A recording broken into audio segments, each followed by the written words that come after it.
Tapi yang lebih karena perusahaan luar yang lebih effort gitu loh. Kenapa nggak kita Indonesia juga tuh ayo gitu. Betul. Cuma masalah branding di sana udah di stempel, udah namanya luas dipakai oleh siapa, ya udah bisa. Kenapa kita nggak bisa ngelakuin hal yang sama? Dengan tingginya demand just tip berarti ada kebutuhan akan produk itu dan ada marketnya di sini. Nah, yang kita lupa, kita lolos adalah kita kadang nggak ngolah market yang ada di negeri sendiri. Tapi untuk mungkin ini pertanyaan selanjutnya merupakan fenomena yang sering terjadi nih Pak, kayak misalnya influencer ataupun UMKM lainnya soal just tip nih Pak, biasa titip gitu. Nah, ini kan makin viral nih Pak. Menurut Bapak sendiri, apakah fenomena seperti ini tuh menjadi ancaman nggak sih buat UMKM kita Indonesia ataupun apalagi untuk mengantar produk kita ke kancah internasional gitu, luar negeri, gimana? Seperti kita ketahui dengan globalisasi sekarang ada free trade, kemudian dengan ada perjanjian dagang dan antar negara dan lain, itu kan kita nggak bisa kayak defensif gitu ya, karena semuanya sudah diatur globalisasi ini. Jangankan just tip barang segala macam, sekarang dokter dan insinyur di belahan negara manapun kalau mereka mau kerja di Indonesia boleh kok. Ada aturannya kan, memang. Dan begitupun kita dokter Indonesia, engineer atau apapun, kalau kita mau kerja di negara orang segala macam boleh, ada aturannya gitu ya. Jadi itu tuh tidak terelakkan. Semakin ke sana itu akan semakin borderless lah, hampir nggak ada border antar negara itu segala macam. Jadi memang tantangan tersendiri, gimana kita bisa menyikapinya dengan lebih bijak gitu. Jadi ngomongin tentang just tip segala macam, kenapa itu muncul? Karena ada kebutuhan. Iya dong. Betul. Mbak kenapa just tip? Sekarang saya tanya. Karena kebutuhan juga sih Pak ya. Pengen kan? Pengen sesuatu kepo ada segala macam yang nggak ada di sini. Betul. Nah, berarti kita jawabnya adalah dibanding kita rame-rame keluar-keluar memblok memban, jangan just tip segala macam. Kenapa nggak kita? Oke, kita pelajarin apa sih yang di just tip? Tas, makanan, coklat atau apapun. Gitu ya. Terus kita provide di sini, kita bikin produknya. Nah, kalau kira-kira di sini ada dan terpenuhi dan pasti lebih murah dong. Kita bisa kita lebih kreatif, kurang lebih nggak harus literally sama, mirip, tapi bisa menjawab kebutuhan tadi. Kira-kira orang why not gitu ya Pak? Kira-kira akan just tip nggak? Kalau di sini sudah ada. Betul. Iya dong. Iya betul. Kayak kebutuhan tas-tas, oke lah ngomongin branded segala macam. Sekarang di Indonesia juga udah banyak tas-tas berkualitas, produk lokal. Kulitnya lebih juga, kualitas kulitnya dari sini-sini juga kok. Iya betul Pak. Iya kan? Iya betul banget. Ini cuma masalah branding, di sana udah di stempel, udah namanya luas dipakai oleh siapa, ya udah bisa. Kenapa kita nggak bisa ngelakuin hal yang sama? Kita bikin yang di sini produknya sama, harganya lebih kompetitif. Kemudian kalau ngomongin cuma dipakai sama siapa, kita bisa bayar kan? Influencer, artis atau siapapun yang memang di dunia fashion misalnya untuk bisa pakai dan mempromosikan gitu ya. Viral deh, selesai. Jadi harus kita jawab dengan inovasi dan kreasi, saya rasa, dibanding kita nyinyir. Kalau ngomong just tip, ya kalau selama masih ada kebutuhan yang tidak terpenuhi dan harus just tip, ya udah kita just tip juga aja. Kita just tip dan kita pelajarin just tipnya, untuk kita pelajarin. Oh, produknya gini, ternyata yang diminati tuh ini. Apa nih sisi positif yang kita bisa ini? Dengan tingginya demand just tip berarti ada kebutuhan akan produk itu dan ada marketnya di sini. Nah, yang kita lupa, kita lolos adalah kita kadang nggak ngolah market yang ada di negeri sendiri. Iya dong. Betul. Yang sniping atau yang ngelihat market itu siapa? Orang luar. Betul. Indonesia 280 juta market nih. Marketnya yang kayak gini, yang sebenarnya produk kayak gini dibidik sama orang. Kita nggak jeli. Padahal itu market kita. Betul. Itu banyak sebenarnya yang terkecoh sih sebenarnya. Betul. Jadi dibanding kita nyinyir dan segala macam, kita lihat tantangan itu, terus kita bikin kreasi di negeri yang punya market kita sendiri, di tanah kita sendiri, dan kita bebas tadi balik lagi kan, kemauan, mau nggak make effort gitu ya untuk bisa kita bikin satu inovasi baru atau terobosan baru gitu. Karena kebanyakan juga sekarang rata-rata yang saya tahu juga ya Pak ya, untuk bahan-bahan originalnya gitu, contohnya kayak furniture, kayu dari Indonesia, produksi di Indonesia, tapi yang lebih karena perusahaan luar yang lebih effort gitu loh. Kenapa nggak kita Indonesia juga tuh ayo gitu. Betul banget sih. Sekarang saya tanya, kenapa Cina bisa jadi hub untuk hampir semua yang kita tidak bayangkan bisa diproduksi di Cina, itu diproduksi di Cina sekarang. Mulai dulu saya nggak bayangin China itu bisa produksi furniture. Sekarang semua di sana. Jewelries, pusatnya di mana sih? Mulai dari Paris, Italia, Amerika, segala macam permata. Sekarang semua bisa diproduksi di Cina. Kenapa? Karena mereka tahu potensi yang mereka punya apa?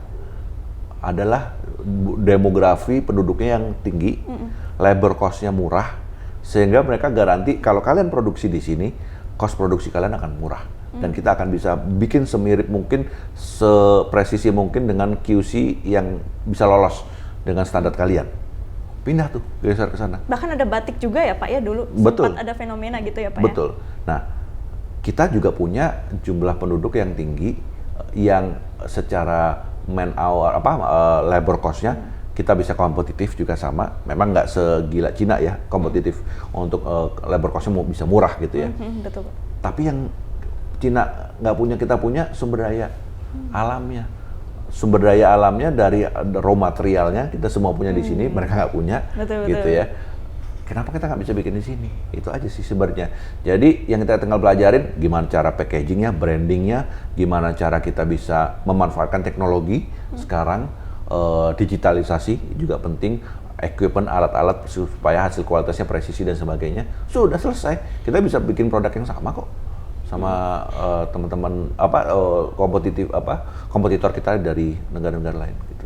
Oke, itu menarik sekali. Nah, gimana sih strategi? Jadi untuk strategi Kupu ini sendiri ya, dengan diadakan pameran ekspor seperti di Belanda kemarin perdana itu untuk meningkatkan brandingnya UKM Indonesia ini juga pastinya ya Pak? Betul, itu yang selalu pengen kita dorong karena supaya melek, mata dunia juga melek dan mengarah ke Indonesia. Dan sekarang ngomongin tentang UMKM gitu ya, MSMEs itu jadi trending topik di seluruh negara bahkan karena pandemi membuktikan bahwa survival mode kita kemarin itu bisa melewati masa-masa sulit segala macam. Yang menyelamatkan itu sebenarnya teman-teman UMKM di Indonesia biasa. Dan itu memang jadi seluruh dunia tuh menyorotin juga dan akhirnya mereka juga mengeksplor potensi-potensi UMKM yang ada di negaranya mereka masing-masing. Jadi kita pengen terus dorong mensuarakan bahwa UMKM Indonesia punya kualitas yang memang layak untuk diekspor. Itu yang kita pengen, dan kita memberikan wadah untuk showcasing sarana promosi. Karena kalau nggak ada yang promosiin, siapa yang tahu, siapa yang mau beli dan jual. Nanti akhirnya numpuk lagi di sini, kasihan, sayang. Jadi kita berbagi tugas. Jadi teman-teman UMKM fokus dengan produknya, inovasi, terobosan-terobosan baru gitu ya. Kemudian ada teman-teman Getty Media ini secara mensosialisasikan gitu. Di dunia digitalnya, ada tadi inkubasinya, ada edukasinya. Betul. Udah siap nih semuanya, satu package udah siap jual segala macam. Nah sekarang sarana promosinya mana? Karena ada etalase digital ya, promosi segala macam. Tapi kalau kami pengen fokus dalam trade show, karena di luar negeri itu pameran itu masih menjadi frontliner showcasing tempat orang bertemunya B2B. Artinya pertemuan bisnis, mencari barang dan segala macam. Pameran itu masih menempatin posisi terdepan untuk yang dipercaya oleh para buyers untuk bisa bertemu dan juga B2C-nya gitu. Jadi event ini uniknya dalam 4 hari itu, 2 hari pertama kita mendorong untuk B2B activities. Nah, meskipun selama 4 hari itu ada B2C activities juga. Jadi teman-teman UKM itu bisa tes market gitu ya tentang B2C-nya, bagaimana minat dari konsumen, tapi juga bisa punya kesempatan yang sama untuk menemui para buyers yang akan menjadi mitra mereka dalam melakukan transaksi ekspor nantinya. Untuk transaksi nih Pak, kalau boleh tahu transaksi dari pameran kemarin boleh di-spill nggak sih? Alhamdulillah kemarin itu justru buyers-nya kita mendatangkan hosted buyer itu 33 buyers dari 6 sektor tadi itu ya terbagi. Dan cukup banyak, lebih banyak daripada para sellers yang kita bawa tahun ini. Memang belum sesuai target karena memang transisi politik, kemudian ada pilkada dan sebagainya. Harapan kami di tahun depan banyak partisipasi lagi karena dari 33 potensial buyer ini, hosted buyer yang memang kami datangkan itu kemarin terjadi 6 MOU yang menghasilkan kurang lebih 1,7 juta euro nilai transaksi, dan itu real. Artinya si hosted buyer ini memang orang-orang yang memang punya dana, punya uang untuk beli dan punya buying power ya gitu ya, dan kemudian punya market Artinya mereka udah tahu mau didistribusi di mana dan mereka tuh sudah tahu taste Eropa seperti apa. Jadi buyer representatif sebagai sumber data market intelligence kita gitu. Kalau ngomong furniture yang mereka yang seneng tuh seperti apa, yang pakai bahan besi, kayu atau kakinya seperti apa, miringnya seperti mereka udah tahu gitu. Nah, jadi dan mereka punya memang kerjasama dengan warehouse untuk bisa menampung para produk-produk UKM ini sebelum didistribusikan ke Eropa. Belanda itu pintu masuknya ke Eropa, makanya kami pilih Belanda itu untuk menjadi hub nantinya pintu masuk. Kalau apply di Belanda, approve di Belanda, harusnya di seluruh Uni Eropa yang lainnya juga sama gitu. Wah, luar biasa. Tadi berapa Pak? 1,7 juta euro. 7 juta euro itu berapa dalam rupiah gitu Pak? Sekitar 30-an miliar ya. Wah, luar biasa. Miliar ya, kurang lebih. Hebat. Mudah-mudahan tahun depan meningkat lagi. Amin. Nanti kita mau kolaborasi sama GT Media nih. Pasti. Kita pengen sama-sama ngedorong supaya nilai transaksi real yang kita dapetin di tahun depan gitu ya, di akhir tahun tutup tahun itu juga signifikan naik. Dan kalau itunya tingkat transaksi naik berhasil, berarti artinya tingkat akseptansi dari produk-produk UKM di Eropa itu semakin tinggi kan. Kita pengen dorong terus. Trust-nya yang kita pengen dorong trust-nya. Betul. Nah, ada nggak sih tips untuk UMKM nih yang relatable gitu? Karena untuk ke internasional itu kan bukan hal yang sulit juga, tapi bukan hal yang mudah juga ya gitu ya Pak ya. Dari persiapannya pasti banyak, seperti UMKM Indonesia mungkin ada terkendala dari bahasa ataupun dan hal-hal lain sebagainya gitu. Ya yang pasti jangan harus berani mencoba hal-hal baru ya, beradaptasi hal baru, dan kita juga harus ngelihat sekarang ini trennya ke arah mana gitu ya. Ngomongin menguasai bahasa asing itu juga satu keharusan. Jangan malu atau minder. Sekarang nggak bisa, ya udah belajar, coba cari. Dan kalau nggak bisa pun sekarang udah banyak medianya, translator, pakai Google Translate. Sekarang udah gampang ya Pak ya. Ya meskipun mendok-mendok segala macam ya udah gitu. Tapi yang penting cobain maju gitu ya. Jangan jadi kendala gitu ya. Banyak beberapa juga yang mentalnya karena memang pengen ini nggak bisa bahasa, ya udah dia minta tolong dibantu atau pakai media lainnya gitu ya. Karena kan pertama bahasa itu kendala juga penting. Kalau bisa menguasai itu mungkin akan lebih fleksibel dan lebih diterima ya, lebih gampang untuk berkomunikasinya. Nah kemudian juga dengan hal baru ya dengan bergabung dengan ekosistem komunitas itu menurut saya juga penting. Karena dengan satu common goal, satu tujuan yang sama, saling mensupport, punya support system yang sama gitu ya. Jadi itu juga menurut saya penting supaya kita nggak ngerasa sendirian gitu. Karena kan kalau ngeliat tantangannya segala macam, belum apa-apa, ada kendala segala macam, mesti down gitu kan. Iya, betul. Tapi kalau di komunitas ada yang nyemangatin ini, ngeliat orang itu berhasil, kok dia bisa, kenapa saya nggak bisa? Padahal produknya menurut saya masih bagus, produknya, ternyata saya kurang atraktif untuk mempromosikan, atau saya belum kurang giat atau apa gitu. Dan juga banyak peluang-peluang bisnis itu tercipta, makanya seperti kemarin kayak kita pameran itu, nggak hanya tentang pamerannya, tapi networkingnya. Ketemu dengan buyers, kenal. Jadi next time, mungkin saat ini mereka nggak butuh produk kita, tapi begitu nanti dia ingat, saya ingat produk tali rafia dari serat serabut kelapa. Sewaktu itu dia nggak butuh, tapi ada yang nyari nih. Oh ya, saya ingat si itu tuh. Karena dia ingat saya dulu figurnya dia ingat, dan serabut kelapa dia telepon segala macam. Jadi di dalam bisnis kan networking itu aset ya. Betul. Jadi dalam pertemuan-pertemuan B2B seperti ini, itu yang dipentingkan adalah tadi itu ekosistemnya, situasi yang kondusivitasnya yang memang saling mendukung, kemudian juga memang iklimnya iklim yang sama-sama dalam dunia ekspor dan perdagangan gitu. Jadi saya rasa itu sih yang memang harus mau kita make effort lebih ya. Kalau memang dapat hasil lebih ya kita harus make effort lebih. Make effort ya teman-teman, luar biasa sekali. Nah untuk bicara soal ke depan nih Pak, kalau boleh di-spill kalau misalnya apakah ada event-event selanjutnya dari Kupu gitu yang bisa mungkin teman-teman para UMKM bakal prepare lagi nih, wah aku mau ikutan nih, mungkin ke Belanda lagi atau gimana gitu ya? Boleh. Ya memang Discovering the Magnificence of Indonesia Expo ini rencananya kita memang adakan tiap tahun, dan tahun depan kita udah dapat tanggalnya tanggal 30 Oktober sampai 2 November. Di Utrecht juga sama, di Jabbers. Jadi 4 hari eventnya, dan itu akan kita fokus di tourism and trade tetap sama gitu ya. Nanti kita bareng-bareng sama Getty Media nih untuk ngajakin teman-teman yang mau ikut dan lain-lain. Memang saat ini karena memang ini kita dari private sector dan berbayar sifatnya masih. Cuman ada program-program khusus nanti kita bisa bikin sama teman-teman Getty Media, kita kurasi dan lain-lain, mungkin yang championnya gitu ya, kita bisa fasilitasi misalnya kayak gitu. Yang lainnya dapat kemudahan-kemudahan subsidi segala macam. Tapi kalau selain itu juga kami akan mendorong eksibisi-eksibisi atau trade show lainnya di luar negeri yang memang hubungannya sama untuk memberdayakan atau membuat UMKM Indonesia go global atau ekspor di ke mancanegara. Jadi kemarin seperti tahun ini kita ada di Brunei, dan juga kemarin ada ajakan untuk melakukan hal serupa di Australia dan sebagainya. Jadi kita akan terus mendorong. Tapi memang kalau yang di Belanda, di Discovering the Magnificence of Indonesia Expo ini kami dedikasikan, kami fokuskan untuk mendevelop market Eropa selama 5 tahun ke depan. Oke, jadi kalau misalnya UMKM yang mau bergabung, apa langkah awal dari para UMKM ini untuk lebih fokus lagi, untuk lebih mempersiapkan diri nih gitu? Ya. Nanti ada informasi-informasinya, dan kita juga punya pre-eventnya,